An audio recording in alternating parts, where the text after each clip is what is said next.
Hello everybody, Survivor Driver here, riding right beside you for yet another daily commute. And February 9th, and it is freezing yet again here in British Columbia. It's about -2, -3 this morning. So hopefully this microphone is picking me up okay, because I've got a scarf wrapped around my head again. And today, for a musical review, is another tune by Grails called Acid Rain. Pretty easy listening for an easygoing morning on your way into work. Now, a couple of things we'll touch on today is somebody out there remind me, whoa, it's windy too, holy cow. Somebody out there remind me to touch on this debt thing that I brought up the other day, and as to whether or not debt really matters. But something I saw the other day that I brought up the other day was a piece done by Rebel Media. Wow, is it ever windy, man. A piece done by Rebel Media on kind of this unknown trade war taking place right now with Canada and the United States, with the advent of President Trump signing an executive order regarding where the materials are going to come from for the infrastructure program that he wants to get underway. Now, what Ezra Levant had said in that original look at this executive order seemed a little extreme, and it's in the end, it is as bad as he thought, for this reason. When they were negotiating, well, let me give you a little bit more background again in case you missed that previous video. What's happened here is that Donald Trump has said that the materials, basically the executive order says the materials that are going to be used for this infrastructure program have to come from the United States. So steel, aluminum, all of this stuff has to come from the United States. Lumber, And now it stipulates, though, in this executive order that executive order does not supersede any previous existing trade agreements. So that means that actually USMCA would take precedent. So that means that if you haven't negotiated it USMCA properly, whether you're United States, Canada, or Mexico, you'll be exempt from being left out of being able to supply these products, these raw materials. Here's the problem with that, is that Canada, with whatever tickles your pickle Trudeau, the bean brain, the empty face, and the lardars he put in charge of our negotiating of USMCA, Trudeau was too busy slandering Trump the minute he left the room, and so was his chief negotiator, and she was also a little bit too busy hanging out playing Queen for a Day at the local feminazi rally. So what ended up happening is that Canada was basically, as Ezra Levant said, kicked to the curb during the negotiating time, negotiating phase of USMCA. And so what Canada ended up doing was signing on to what Mexico had negotiated. So the exemption from this executive order that Trump signed, saying that it's only U.S. companies that can participate in supplying this infrastructure program, the exemption only applies to Mexico. Why? Because Canada was too busy virtue signaling. So they're not even included in it. So if Mexico, for example, were to be unreasonably exempted from being able to participate in selling these raw materials to the states for this infrastructure program, they could just simply refer to USMCA. Canada cannot, because Canada isn't even fucking mentioned, because Trudeau was too busy showing his Arabic socks off to Berserkle Merkel. So here we are, off in the fucking distance with our biggest trading partner on planet Earth, because of whatever tickles your pickle, Trudeau and his goofball feminazi negotiating team head. It's unbelievable, the incompetence that reigns right now in this country. So we have to actually defer to getting any problems solved in this particular regard anyway to the World Trade Organization. We don't even really have a trade deal in this regard, right? God, it's unbelievable. So anyway, I just thought I'd give you a heads up on that. That's what has actually happened here, is that had we negotiated in good faith, we would be exempt from any kind of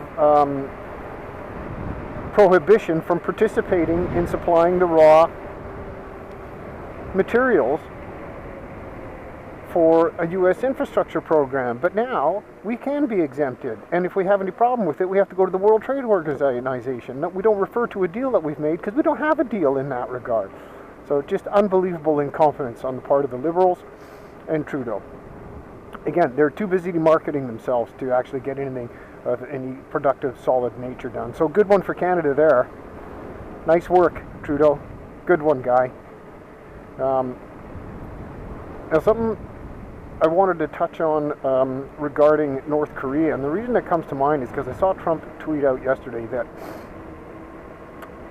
he tweeted something out very complimentary to Kim Jong-un, and that was that Kim Jong-un in the future will turn North Korea into basically an economic powerhouse. And this is already something that I had suspected right from the get-go was going to happen. And the reason I gotta be honest, I'm just basing it more on feeling and an impression I get when I see photographs of Kim Jong-un. And one that really struck me, like, firstly, just, you can kind of tell, you can judge a book by its cover to a certain degree. Like, to me, Kim Jong-un just does not look like an evil dictator. He just doesn't look like one.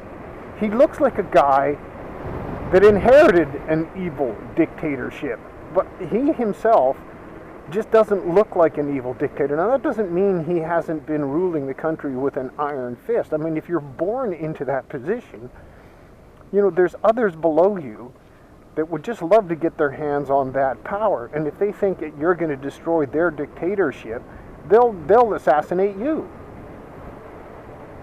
for being unpatriotic, and for siding with the West and stuff like that. So he's got to move very, very carefully. But I think he's young enough, and it just does not look to me, and again, I'm just going on appearance here, folks, but he just does not look like an evil dictator. I think he's seeing with Donald Trump an option to shift out of a communist dictatorship and move into a capitalist, as close as you can to a free market economy.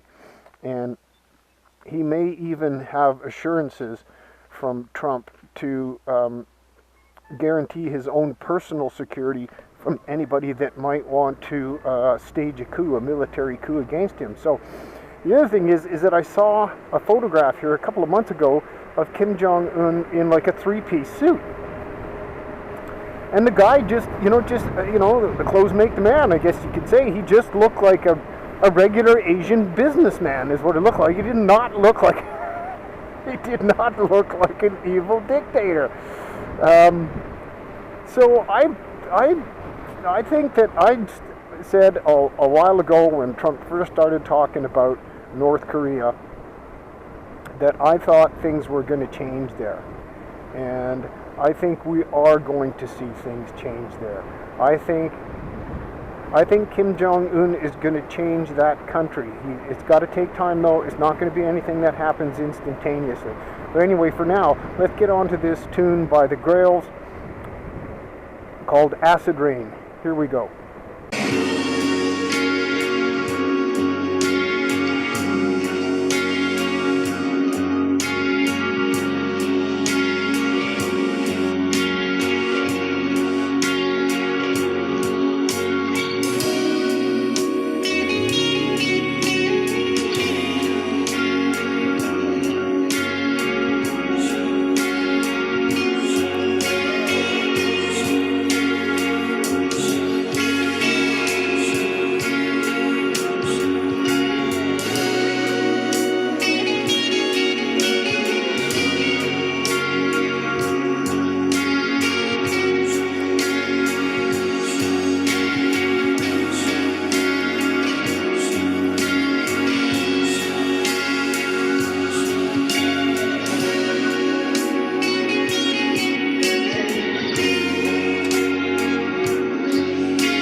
Okay, there you are, folks.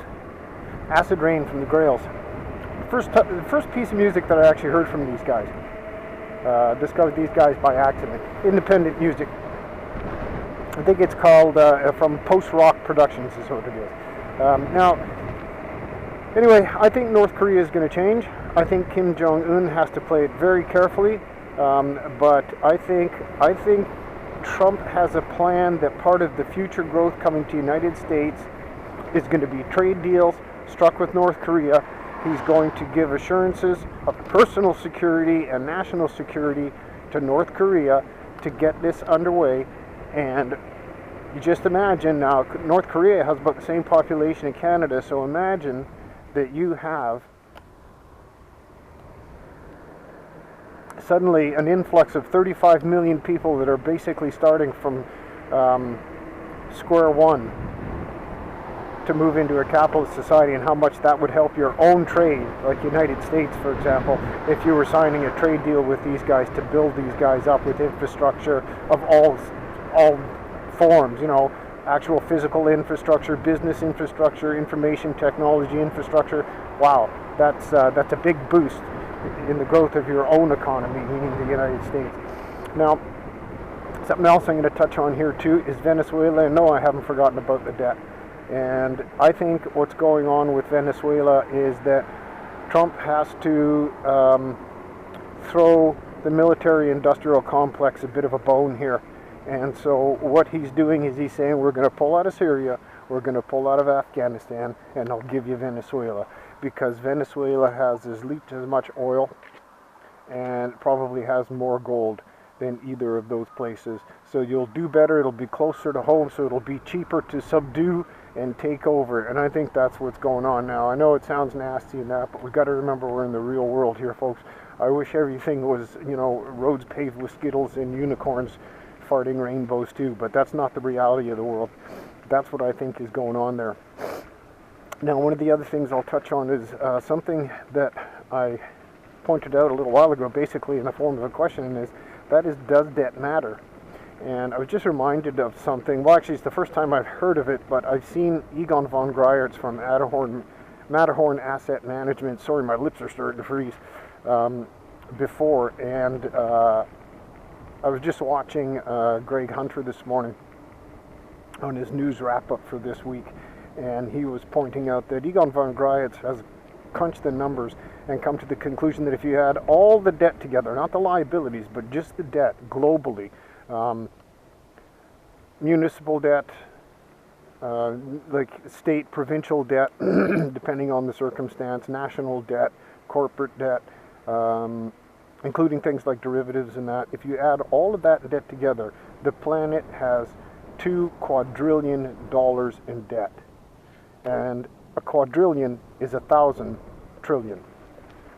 So I will go back to that question. Does debt matter? Because it's as Greg Hunter says, and I think we all know, this debt is not getting paid back. We've got an annual GDP of 70 trillion globally. And we've got a debt of 2,000 trillion. So the debt's not getting paid back. So again, that raises the question: is does debt matter? And I think ultimately, here's what I think is going to happen. People have been convinced to become, or conditioned to become, disengaged from their debt on all levels. If you went to a Canadian and said that you owe $20,000, I don't know what the figure is, but $20,000 on behalf of the Canadian government, they'd say, I don't know anything. Same with people in the States. Canadians have a constant high level of debt that doesn't seem to bother them. So they're disengaged from their debt, and that conditioning has come from the banks and the government. And I think what's going to happen is we're going to find out that yes, the debt is not going to get paid back, but yes, debt does matter. And we're all going to get a nasty surprise. And I've got to kind of leave it at that, because this Survivor Driver is over, but keep your eyes and ears open for that debt bubble, because it is a bubble, and sooner or later it's going to burst, folks. So that's it for Survivor Driver. Thanks for joining me. I authorize you to be a complete pervert and fondle that like button on my behalf. And we'll see you next time, folks. Thanks again.